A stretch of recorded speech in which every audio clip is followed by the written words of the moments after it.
இன்றைக்கி வந்து ஆடி அமாவாசை. ஆடி அமாவாசைக்கு என்ன லஞ்ச் ரெசிபினா சோறு, அவியல், பூசணிக்காய் கடலைப்பருப்பு போட்டு பூசணிக்காய் கூட்டு,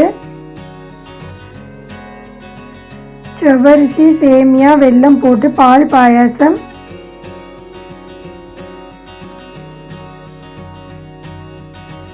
பூசணிக்காய் போட்டு புளிக்குழம்பு, முள்ளங்கி கேரட் கத்திரிக்காய் முருங்கைக்காய் போட்டு சாம்பார், அப்பளம்.